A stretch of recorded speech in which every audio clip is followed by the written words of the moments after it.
the Israelites were scattered out of their homeland, and some of them went to Asia. That's why you have records of black people and Indian people, those who are related to the Native Americans in different parts of Asia. In Japan, the 10 tribes traveled. Some of them traveled there to Japan and in China. And ninjas in the legend of the Tengu prove that God is real. As it is written, holy, holy, holy, the whole earth is filled with His glory.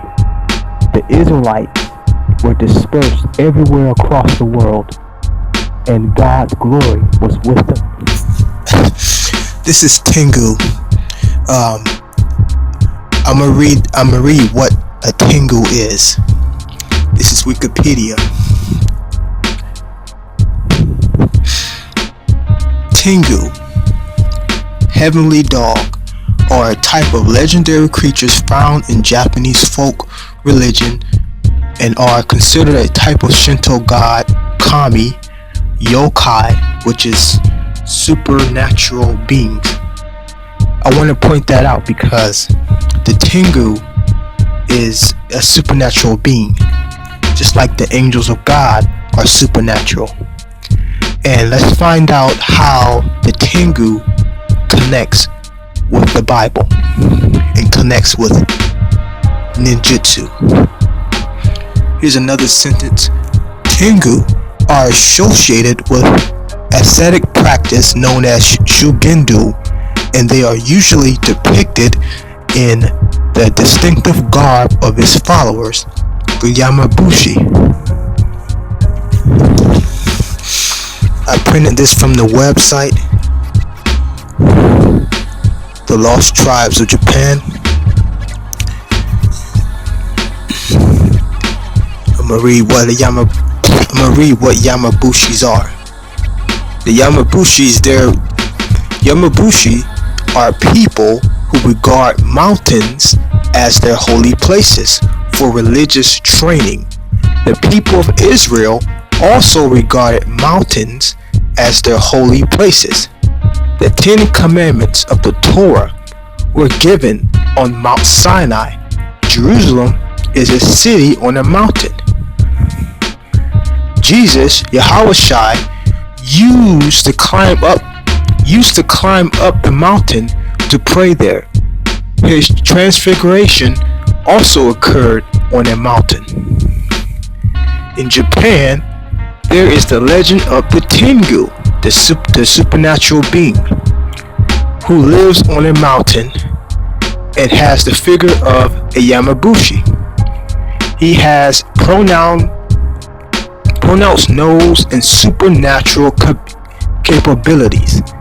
A ninja who was an agent or spy in the old days while working for his lord goes to Tengu at the mountain to get from him supernatural abilities. Tengu gives him a Torah no Maki, a scroll of the Torah. Torah no Maki, scroll of the Torah. After giving him additional powers, the scroll of the Torah is regarded as a very important book which is helpful for any crisis. Now, for you unbelievers that's all into ninjutsu and martial arts,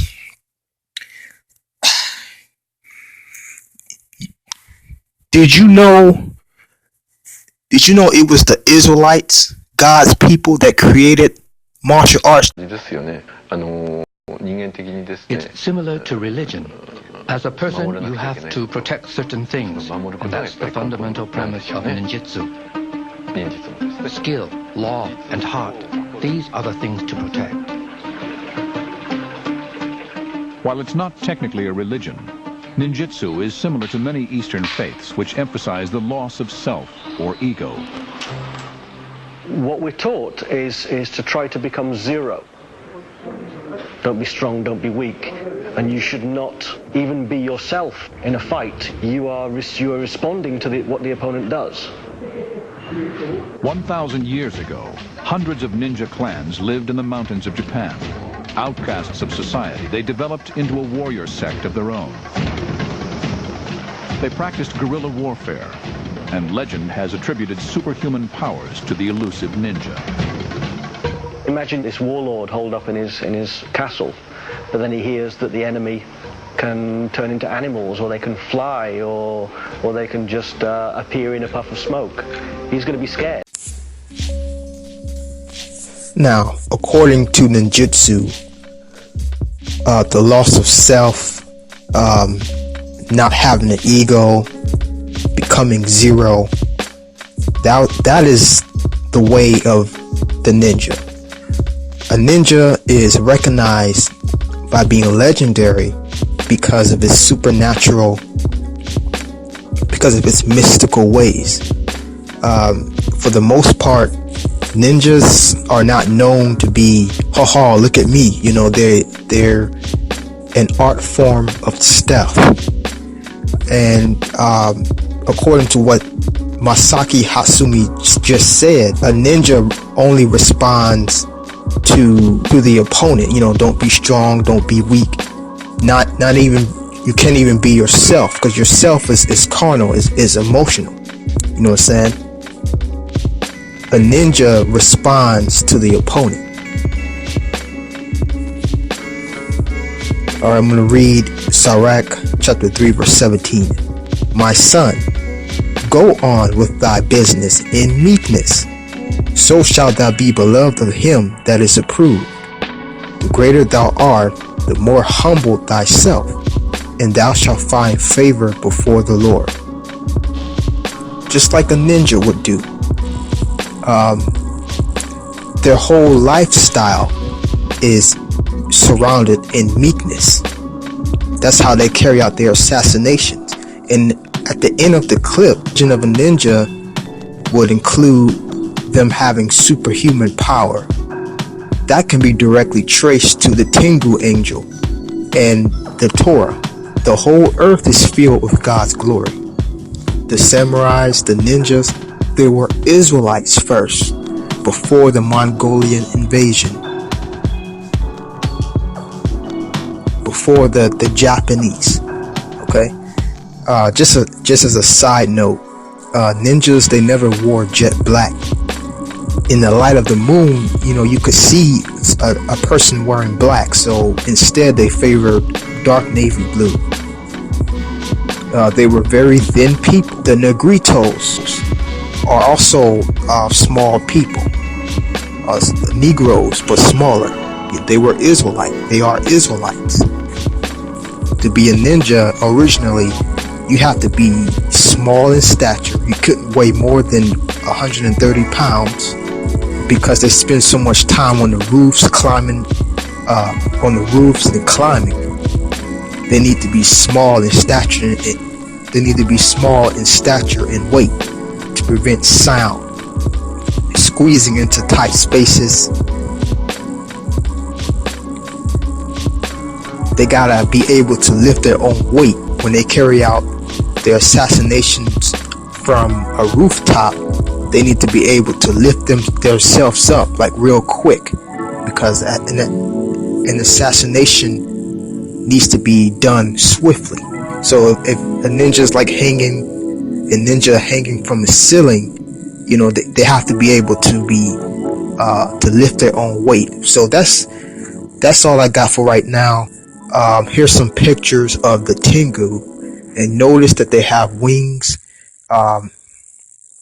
Notice they have wings, and their noses are long, and they're known to have a beak instead of a nose. The angels, listen, this is not the first time that angels appeared in legends around the world. In the Bible itself, the Torah Nomaki, bear witness to angels. recorded these spiritual beings with wings, with spiritual power. Even the seraphim angels, you got different kinds. You got one that appear as a man, one that appear as an ox, there's one that can appear like a bird or eagle. So the angels, God angels, are diverse. I just proved God is real. The whole earth is filled with His glory. Shalom.